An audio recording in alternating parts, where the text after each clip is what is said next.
रिजवान अहमद, अब मैं initial comment ले लूं फिर आपके पास आऊंगा। रिजवान अहमद, क्या ये संकेत हैं कि सरकार इस एक्ट को लेकर क्या जवाब दाखिल कर सकती है, या अभी कोई निर्णय नहीं हो सकता, अभी कहना मुश्किल है, नरेंद्र मोदी सरकार कुछ और भी सोच सकती है और ये कानून रह सकता है? जी शुक्रिया। जय हिंद, वंदे मातरम। कल के लिए माफी चाहूंगा। अभी असगर भाई ने बात में अपनी बोलते बोलते किसानों का मुद्दा उठाया, तो किसानों पर भी तो अभी यही हुआ था कि संसद से कानून बना था, उसके एक साल लड़ाई के बाद उसको वापस ले लिया गया। ये तो हम पहली बार सुन रहे हैं लोकतंत्र में या सुप्रीम कोर्ट में भी कि अगर एक कानून बन गया तो उसको रिव्यू नहीं किया जा सकता या उसको ओवर रूल नहीं किया जा सकता। वो वकील हैं, पता नहीं की प्रैक्टिस करते होंगे। संसद में भी ये प्रोविजन है और सुप्रीम कोर्ट में भी ये प्रोविजन है। चंद्रचूड़ साहब ने अपने पिताजी के 2 जजमेंट ओवर रूल कर दिए हैं पिछले कुछ दिनों में। तो ये बात कह देना कि एक चीज सुप्रीम कोर्ट ने तय कर दी या संसद ने तय कर दी, वो पत्थर की लकीर हो गई। संविधान इस तरह नहीं लिखा गया था, पता नहीं इन्होंने कौन सा पढ़ा है, पहली बात। दूसरी बात, भाजपा को एक्ट ऑफ 1991 के लिए मैं एज अ गवर्नमेंट इस मारे दोषी नहीं मानता हूं। कौन सा पढ़ा है, कौन सा नहीं पढ़ा है? असगर भाई 1 मिनट, वो अपना कमेंट दे दें, उन्होंने आपके बीच नहीं बोला था, मैं आपको रिस्पॉन्ड करने का मौका दूंगा। पहले एक बार वो बोल लें, उसके बाद आप जवाब दीजिएगा। रिजवान जी बात पूरी कीजिए। इन्होंने क्या पढ़ा है क्या?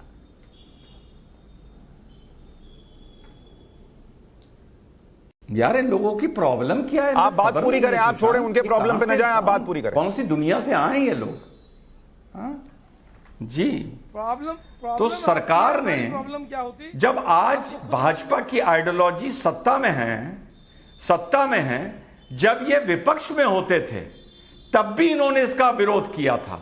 तो आज हम ये नहीं कह सकते कि भाजपा सत्ता में आने के बाद कोई ऐसा फैसला ले रही है जो उसकी नीतियों के खिलाफ था। तीसरी बात, सुप्रीम कोर्ट के अयोध्या जजमेंट का बार बार लोग भाई जिक्र करते हैं, फिर वो बात कहनी पड़ेगी क्योंकि वकील बैठे हैं। भाई वाकई इन्होंने कहां कानून पढ़ा था? जब भी कोई ऑर्डर आता है सुशांत भाई, उसके 2 हिस्से होते हैं, 2 हिस्से। एक होता है रेशियो, एक होता है ऑबिटर। रेशियो होता है ऑपरेशनल पार्ट, जो ऑर्डर हुआ फाइनल, रिलीफ मिला नहीं मिला, क्या जजमेंट आया। और ऑबिटर होता है जो उस फैसले तक पहुंचने के लिए सुप्रीम कोर्ट तरह तरह के अपने विचार उस ऑर्डर में रखता है, ऑब्जर्वेशंस। तो जो रेशियो होता है वो तो पत्थर की लकीर होती है जब तक कि कोई वो ओवर रूल ना करे। लेकिन जो ऑबिटर होता है उसका लॉ में कोई महत्व नहीं होता, उसका नजीर में कोई महत्व नहीं होता। जो free following statement supreme court या हाई कोर्ट अपने ऑर्डर में लिखवा देता है, कोई नहीं होता। अगर कोई वकील कह रहा है होता है तो वाकई उसकी डिग्री चेक करनी चाहिए। और आखिरी बात, प्लेसेस ऑफ वर्शिप एक्ट 1947, मेरा यह मानना है, विष्णु जैन भाई शायद मुझसे एग्री नहीं करेंगे, मेरा यह मानना है कि ये गवर्नमेंट इसको पूर्णता खत्म नहीं करेगी, पूर्णता स्क्रैप नहीं करेगी। ये मैं बार बार बोल रहा हूं। हम इमोशन में, हम हिंदू के अधिकार के लिए, हम हिंदू के अंदर जो आक्रोश है उसके दिल में ये दर्द होगा। लेकिन आज की तारीख में मुझे नहीं लगता कि गवर्नमेंट भी इसको पूर्णता स्क्रैप नहीं करेगा।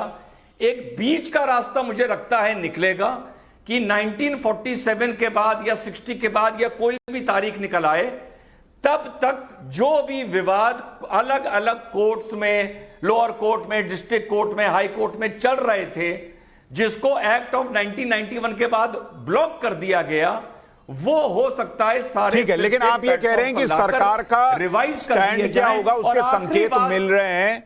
और चूंकि बीजेपी का अपना स्टैंड क्लियर है, सरकार का स्टैंड क्या होगा उसके संकेत मिल रहे हैं, और वो पूरा तरह से इसको स्क्रैप ना करे, ये भी आप कह रहे हैं। विष्णु जैन जी मना कर रहे हैं। विष्णु जैन जी, मैं आपके